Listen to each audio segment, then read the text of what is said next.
Well, first of all, I love the movie, but how would you convince skeptical moviegoers that this is not just a rehash of The Hunger Games or Divergent or movies like that? I don't think there is any way to. You know, that just seems to be what it gets flagged for. If you know, if it interests you, go check it out. We know that it's, you know, it's something unique, it's something different. I think it's awesome. It's not the same thing at all, and also, you know what, you know why.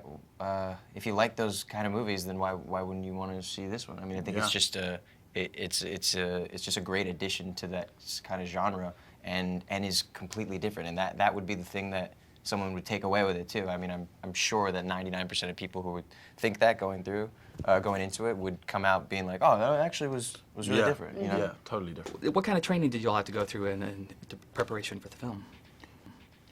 There wasn't really any major training, was there? No. I mean, No kind of survivalist training or anything like that? Or? Well, very bit. essential, Yeah. brief. Start a fire. That's all I learned. Shelter I mean, like, building. you know, for Kaya and I, our characters, you know, aren't a part of the Glade. You know, the training that we were offered was for, like, you know, characters like Gally, who've been there for a few years, you know, to establish just kind of an idea of like things that you would have picked up in that time, you know. And also we weren't blessed with a lot of time before the film. We kind of all just kind of reported there a week before we started shooting, and you know, there wasn't much going on. Well, Kaya, I'm sure you've been asked this a ton, but about being the only woman out there. Don't But, Hey, at least you prefaced it with just that, tell brother. me, thank you. what was the Yeah. what was the best thing about the situation? What was the worst thing about the situation? Oh, this is a nice one. Okay, Yeah. this is a good way of going about it. Thank you, I appreciate that. The best part, I guess I felt really safe the whole time.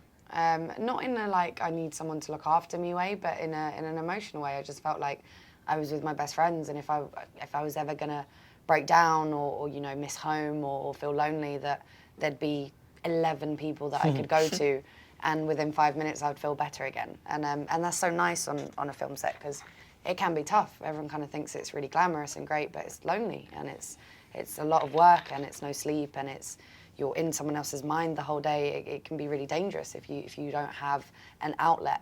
And these boys were my outlet the whole time. You know, whenever I needed to just decompress a bit, I'd go and watch New Girl with Will, or I'd go and, you know, sit by the pool with Dylan, and just little things like that kept me going. The worst part was that they wouldn't let anyone hit on me when we went out. That's awesome. We were actually joking about, because Kaya is phenomenal in this film called Truth About Manual, and it is amazing, and we went to the premiere with her, so she brought 9 dates. Had us all on her 9 arm. boys, yeah. In a entire- row. the And we had to do entire like a cast. really awkward, because the carpet wasn't actually wide enough for 4.5 men either side, so we had to kind of, it was awkward, but we did it, we tried. That's great. Will, aside from the faceless evil hanging over everything, you're kind of the only bad guy in the movie. By the way, great term, faceless. Ooh, evil. yeah. I love that. What was that experience like for you, being the only bad guy? Faceless evil, Effie. You get that? I think it was cool, you know. Like I don't know. I didn't really kind of consider him an out-and-out villain. I guess in the books he kind of can appear that way, you know, and he doesn't come across as innately bad, because that's something that I think James Dashner just generally opposes. He opposes the idea that anyone is kind of innately bad or at their source kind of a bad person. But he was just a little too much of a douchebag, and we were trying to make him a little bit more justified and rational at times. You know, I think Gally was in danger of kind of just flying off the handle, sort of spontaneously, a little too much in the book, and we tried to just make him a little bit more grounded and I think kind of tactical. You know, he had a strategy, and he had a plan in his head that he thought would work, and that was founded for a number of reasons. One, because, you know, he is scared of the outside world and doesn't want to escape it, and 2, you know, he's a settler, and he's genuinely someone who just at his heart feels more comfortable pitching camp and preserving, you know, something that they've built. So it was interesting. And then obviously when Thomas comes up, you know, my character really, you know, undergoes quite a lot of change, because this guy shakes up, you know, the entire system, and no more so than for Gally. Well, what has the reception been like from fans of the book so far? Great.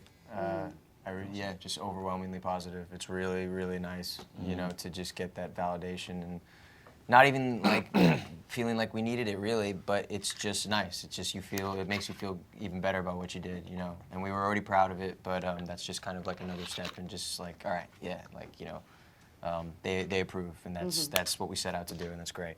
Has there been any objections to the changes that have from the book to the film? Not really. I don't think so. Not like you'd expect. Like I was expecting a lot of people to be like this and that, but I think we've got probably one of the best group of fans ever. I've got friends that have worked on things that are booked to film adaptations, and they've said, you know, it can be awful. You're gonna get a lot of stick, and it's gonna hurt. We've been really, really lucky, and I think a lot of that has to do with the fact that Wes and James made all the fans of the book a part of the filming process from the very beginning. So whenever we were cast, Wes would tweet about it and tweet to the kids and talk to them about it. And James would give his approval. And whenever there was concept art, any little bit was always aimed at everyone. So they really feel like this is their movie and they're one of the Gladers and they're in there with us. As opposed to we're trying to take it away from them and make it something else. Yeah, it's really well said. And you know how earlier you were talking about, you know, the kind of potential differences that would kind of sway someone away from expecting this is just the same as Hunger Games or Divergent or anything like that. One of them is the fact that this film is about teamwork and togetherness, and that is something that was paralleled in the entire process of making this movie, you know, because James was involved, because the producers were very, very, you know, collaborative with us, because the director was so hands-on, and also, you know, the fans were made part of it the whole way through. You know, we were in contact with them daily through Twitter and various other kind of social media, and you know, I think there was a real kind of team ethos that translates onto screen. This is a film about camaraderie, togetherness, working as a team in order to survive, as opposed to competing against each other or you know, or any friction within the group. Well, obviously this is part of a series, and there will be more movies after this. But since this film was so well done and it had its own unique story, was there any part of you that kind of wanted to finish with this movie that didn't have be its own unique thing? That's interesting. That's a really interesting question, man. I always thought that, you know, if, let's say, worst comes to worst, the movie doesn't open and so the studio doesn't let us make the next two movies. I have always believed that this first film can just stand on its own, and you know, it'd be a pain in the ass at the end of it. But it's a big cliffhanger. But you know, I do think it works as one story, and then it just gets bigger, and there is more to it, and you know, there's a lot of answers in the next two books, and you know, I think we're going to be lucky enough to get to make them.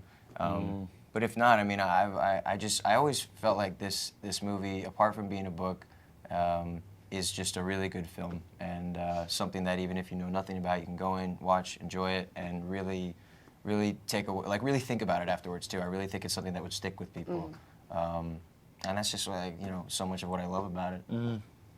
Great. Well, thank you very much. Yeah, Thank thank you. you.